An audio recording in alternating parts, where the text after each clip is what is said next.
All right, everyone. Hey, welcome to March edition of Coffee with Keith. My name is Keith Henning, and I'd like to welcome you to, like I said, my March Coffee with Keith. And we have a special focus Coffee with Keith this month because we have invited Yvonne Chiu to give a little presentation, who is the Assistant Director of Recruitment for Freshmen at the University of Washington. And she is going to give a little 10, 15, 20-minute presentation and talk a little bit about the college admissions process. At the end of her presentation, you'll get an opportunity to ask her some questions, and then we will kick her out of the Zoom. And for those of you who want to stay after and ask me any questions, we will continue on with our regular Coffee with Keith segment. So I really appreciate everybody being here. As I throw the disclaimer out there for all Coffee with Keiths, just make sure that questions can be kind of really broad questions. But if you get into specific questions about why didn't my child get into the University of Washington, you need to reevaluate their application. I'm going to have to ask you to just refrain from asking those types of questions, and we might not be able to answer really specific questions. We might have to go back to other questions. So with that, Yvonne, I'm going to turn it over to you. You are a co-host, so I know you have a little PowerPoint that you want to share. We really appreciate you being here, and it is all yours. Okay, I'm going to start sharing. First, I just want to say thank you for the invitation. Thank you to Keith and Mallory for having me. I'm really glad to be here.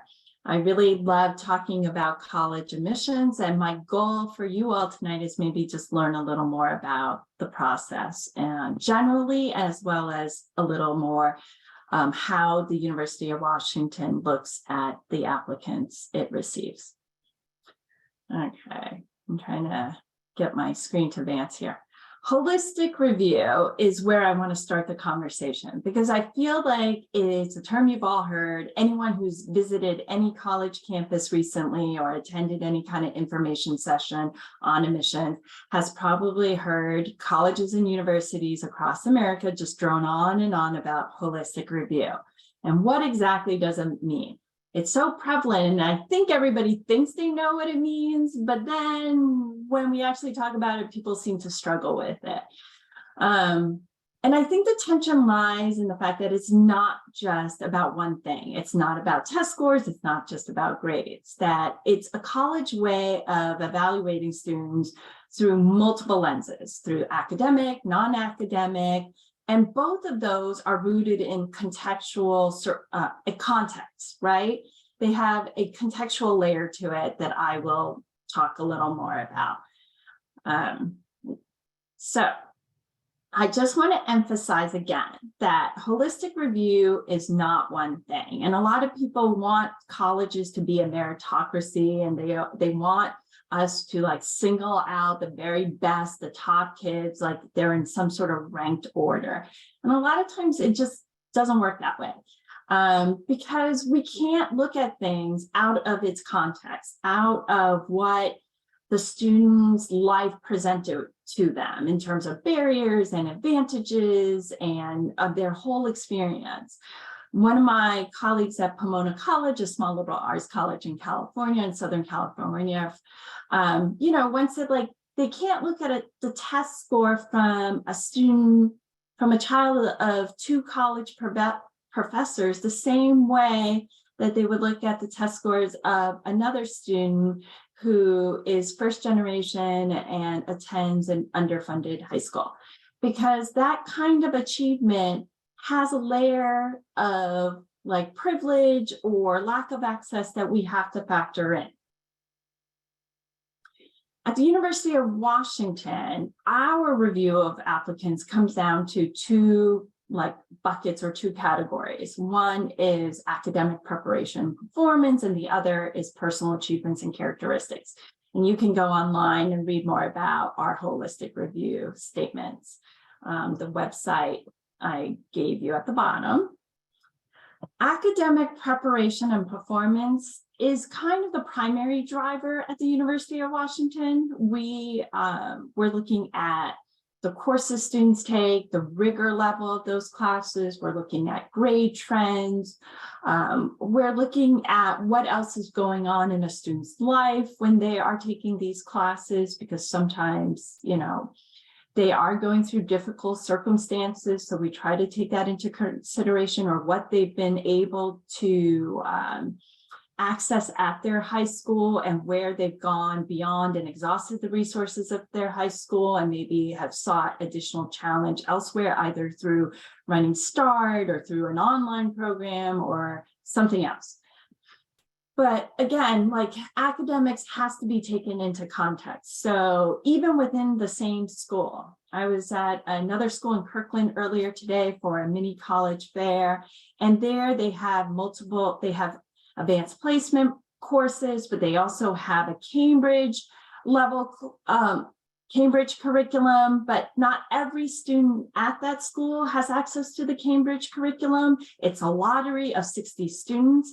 So like, just looking at students coming out of that school, I can't say, oh, well, obviously the Cambridge students are their best students, and I'm only going to take the top 10 of those. Like, that's not fair, and that's not equitable, and that wouldn't take into consideration the different students at that school and what they were allowed to take, either by their own willingness or because of the system surrounding how they choose classes. So that's why everything, even though academics is really important and we are looking at grades, we have to look at the grades in the context of their classes and in their schools.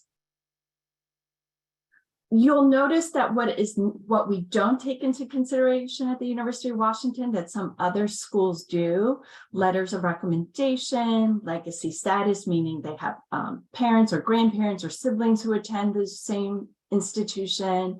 We don't track demonstrated interest. We don't interview students. And even though we appreciate students who take on the rigor of AP, IB coursework, we are not looking at those test scores.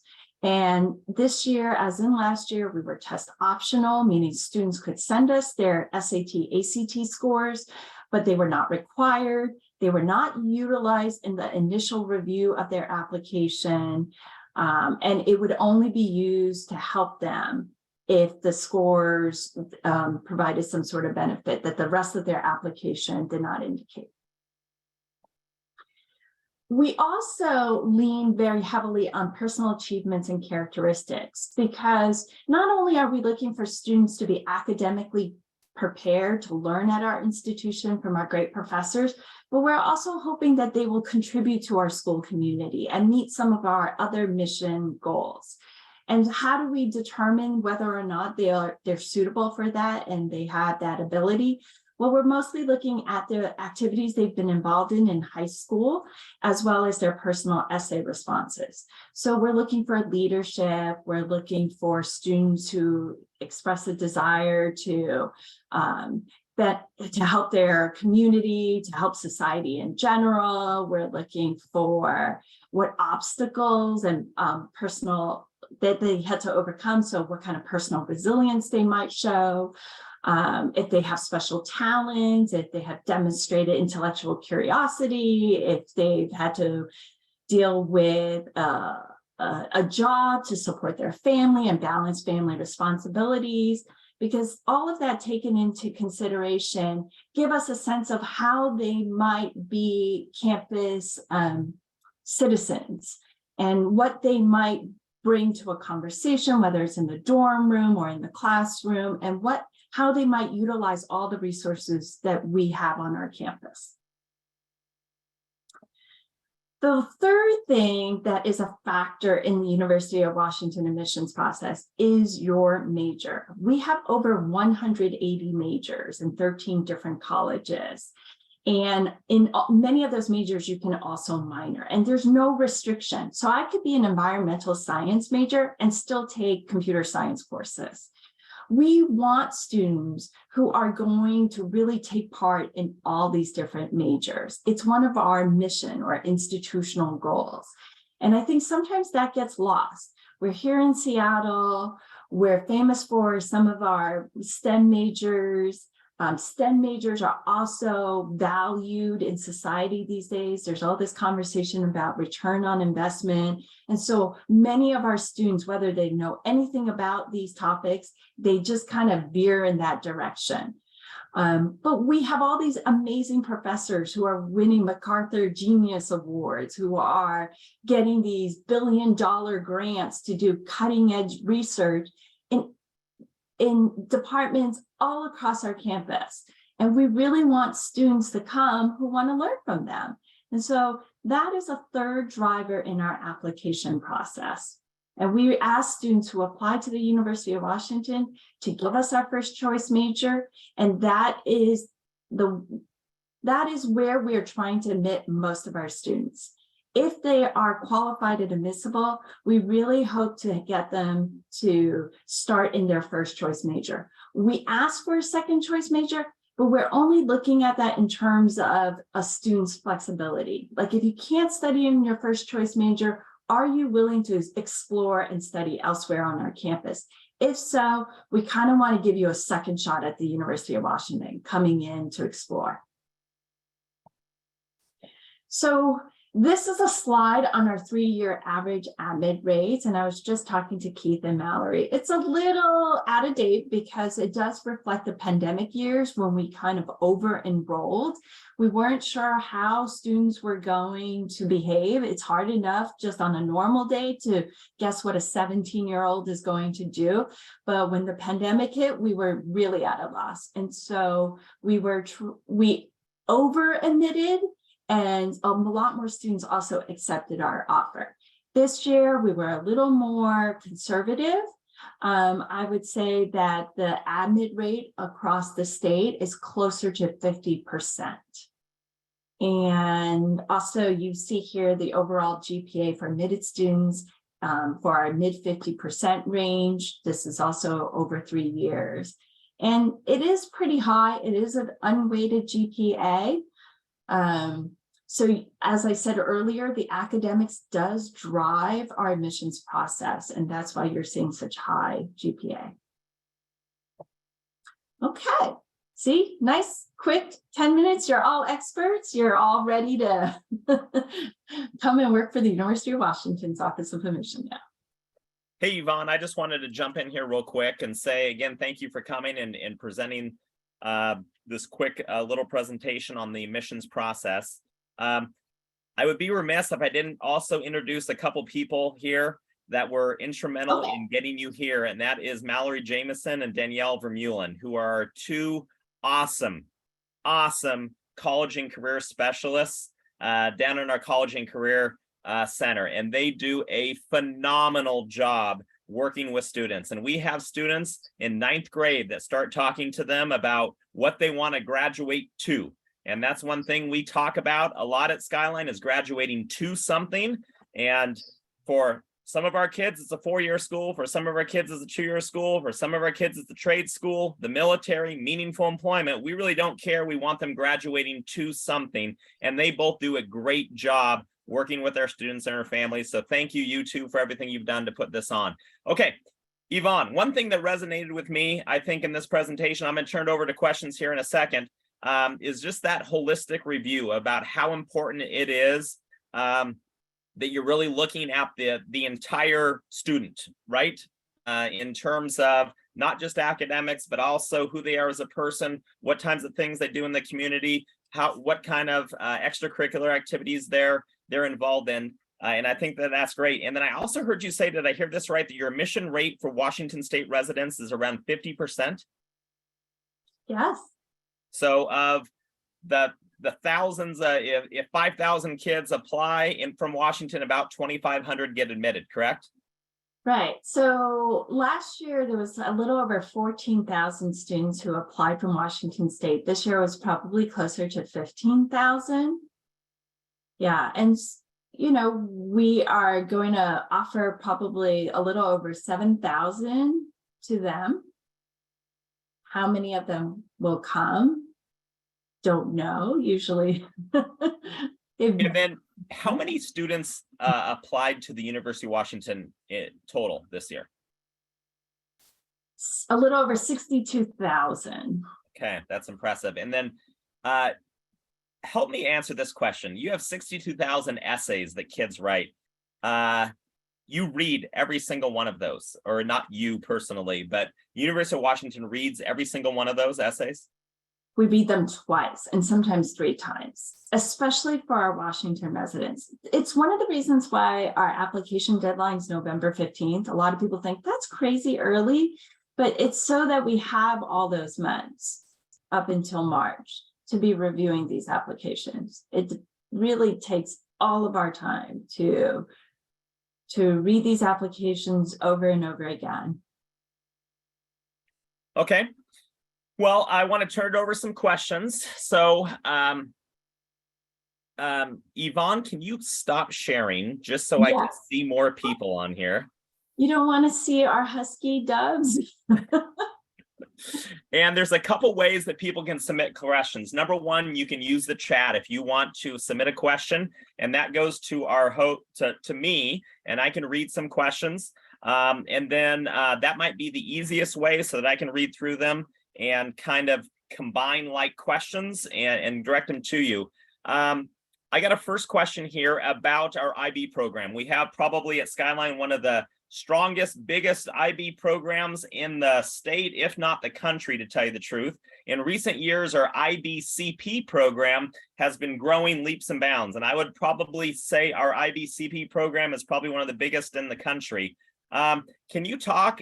I think we've seen in the last couple of years, sometimes IBCP students, diplomas, getting into colleges over full diploma students. Can you talk a little bit? I know you mentioned it earlier, the IB evaluation in the application process, but IB diploma versus IBCP diploma. Yeah.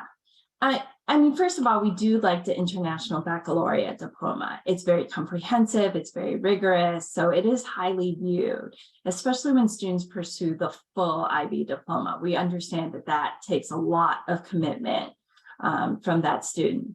But typically, whenever we're looking at an applicant, we look at where they start in 9th grade, and we're looking for progression. So, okay, you take English 9, then did you take English 10? Did you take English 10 honors? Did you go to, English 11? Was there English 11, AP Lang? Was there English, IB? Was it SL? Was it HL? Like, we're hoping that as you move forward in every one of those core academic areas, that you're just not only taking the next level, but maybe if there's additional challenge to that level, we'd like to see progression.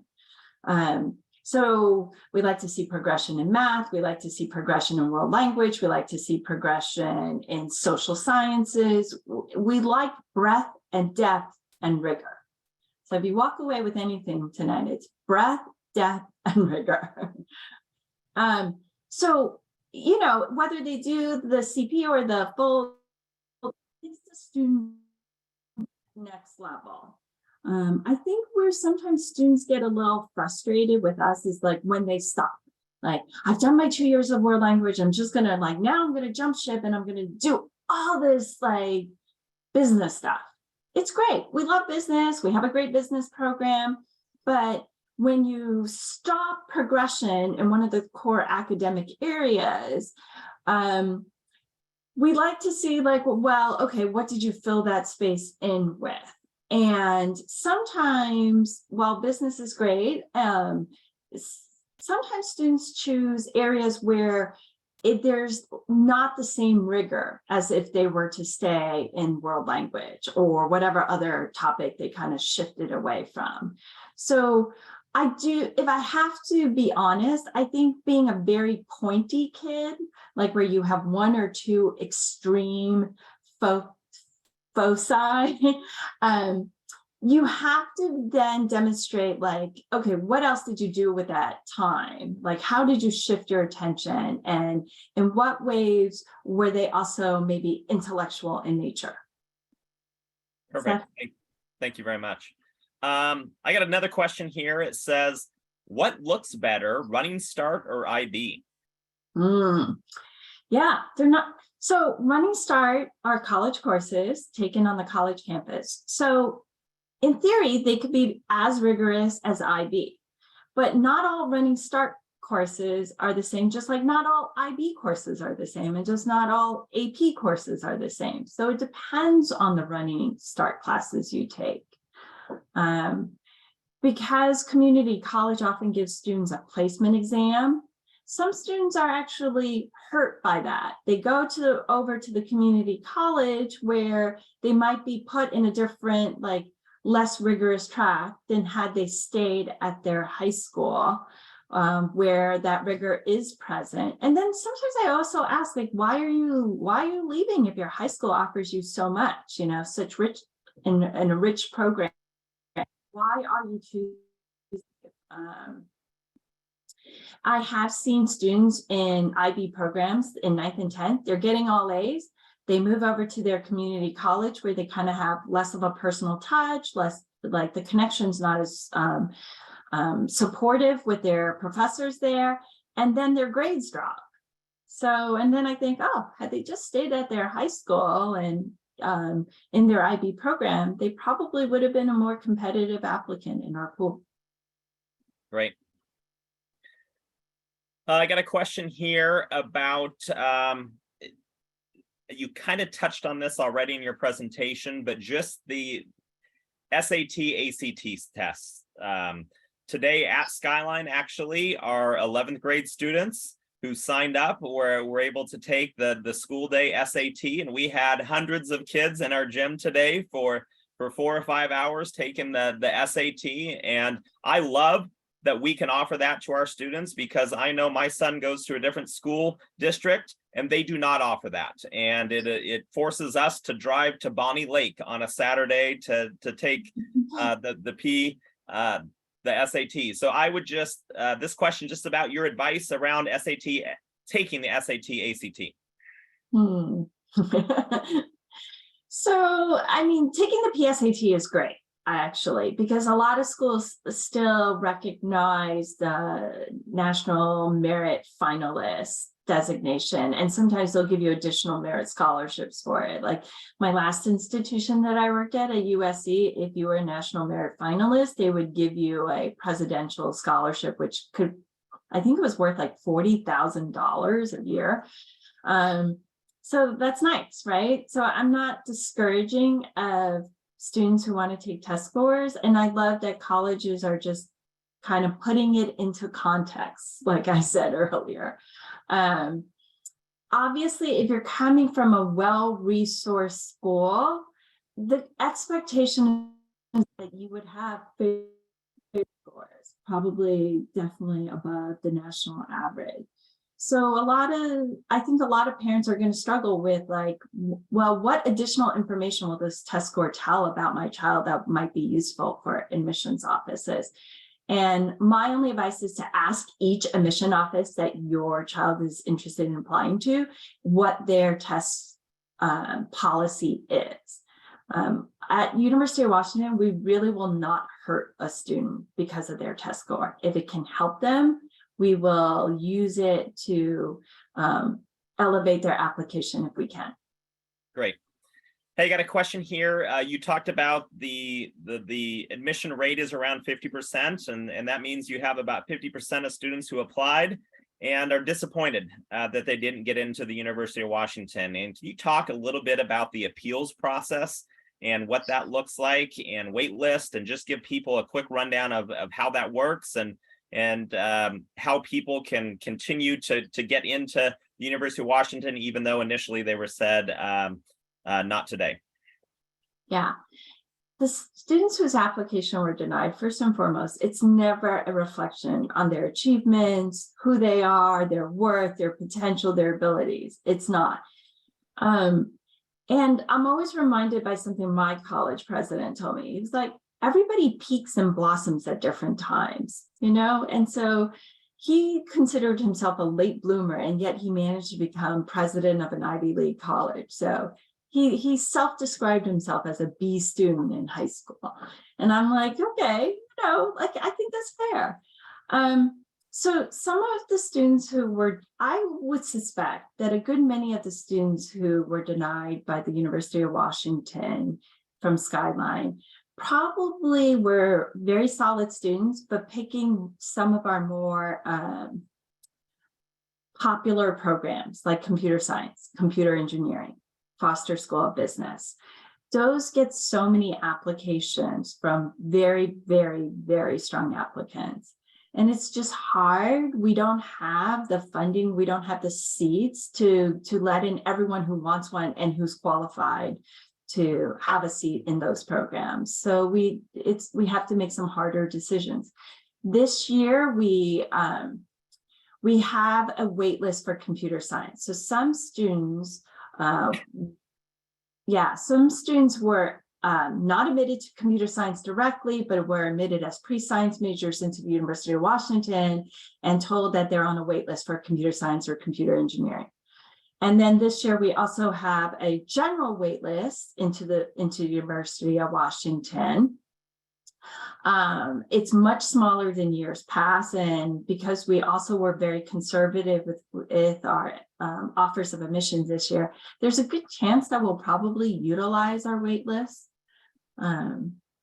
Appeals, that's the tricky one. So appeals was only allowed to students who were denied or whose applications were closed because they were incomplete.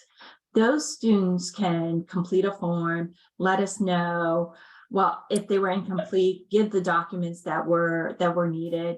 And then if they were denied, just to give us any new— I'll tell you after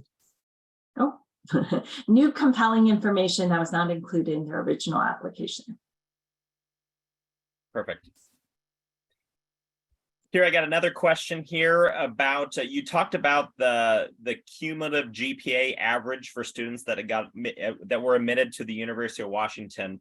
Can you talk a little bit about maybe one or two bad grades on a transcript, maybe a grade of a C even, which might just be, one C on their transcript, or a B- or a B+. And I know at Skyline, just that at every school, sometimes we have students and families concerned if their kid gets an A- or a B+ or a B, and how much does that impact a student's opportunity to get into the University of Washington? We've definitely admitted students with C's. So it's all context. We're definitely a lot more forgiving if those less stellar grades appear earlier on in high school. We recognize the transition from middle school to high school can be very, very difficult or challenging. And also, the last few years have been crazy. Some of us have been through very, very difficult circumstances.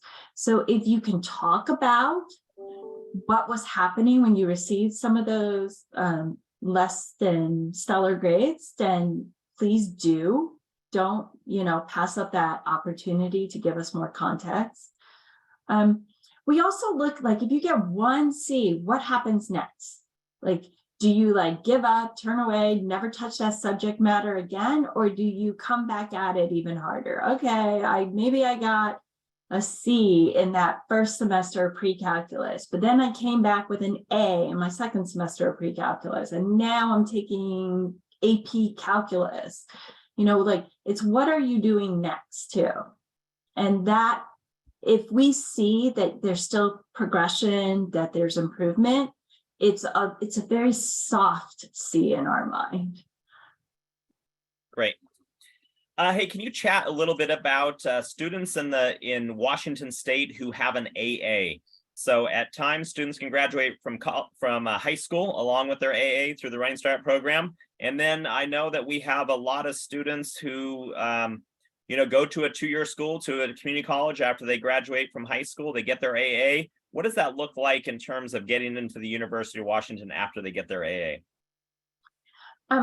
So if they're going to transfer to the University of Washington, that's great. We love our transfers, especially from the community colleges of this in Washington State. And I highly encourage those who are going that path to consider us. Just to give you an example, computer science, one of our most popular and capacity constrained majors, they had 63 openings last year for transfer applicants, and 62 of the 63 came from our community colleges. So we really want our students who are at the community college to think of us when they're transferring. Now, how does the AA affect the freshman applicant? That's a completely different story. So it doesn't grant you like, you're going to get the credits so that if you are admitted in your role at the University of Washington, you could come in with like junior standing because of all those credits. But just having the AA in itself is not like a merit badge on your application. We're looking again, what are the classes you took to get that AA? How did you do in them? Was there progression? Was there rigor? Was there depth in those classes? Perfect. Hey, I got a question here about, you talked about the applications being due in November, which is before first semester grades have come out for our 12th graders. So Yes. Really, you're taking a look at a snapshot of 3 years of academic performance, correct? Correct. And then can you just talk about semester 1, 12th grade year, semester 2? Obviously, that information has to be turned in at a little later date to the University of Washington. Yeah. I know. Some students, the late bloomers, really wish we would take into consideration the first semester of 12th grade or the first quarter or 2 quarters of 12th grade. And I really wish we could too. And in a handful of cases, we might, especially when there's really compelling circumstances that affected maybe their junior year, we might say like, hey, by the way, can I take a peek at your 12th grade grades? That's just a handful of students. It's not how we normally proceed. But yeah, we are looking at your projected schedule. And that's what we're concerned with. And honestly, the really strong students will continue to get the grades that we've been seeing. There aren't always like this deep dive. I know people talk about senioritis. But for a lot of these students, they've developed the habits and the discipline to keep going forward. And we do ask for a final high school transcript. If we see any huge discrepancy, we will reach out. Great. Well, hey, Yvonne, I want to respect your time, and I looked through our questions, and I don't see any other questions. I know I kind of looped some together, so I'm going to let you go so that we can continue on with our regularly scheduled Coffee with Keith. But I just want to thank you again for everything that you've done to come here tonight and share some information about the University of Washington with our families and community. I know that you work closely with Mallory and Danielle, who are 2 college and career specialists, and they rave about you and thank you for always being receptive to answer our questions and help our Skyline students out. So thank you very much for being here. People in the room right now, if you want to please give us a little round of applause, a little thumbs up for Yvonne, just as a thank you from all of our Skyline people here for being here. Thank you. No, really, thank you for having me. And yes, anyone can reach out if they have more questions. I'm happy to follow up.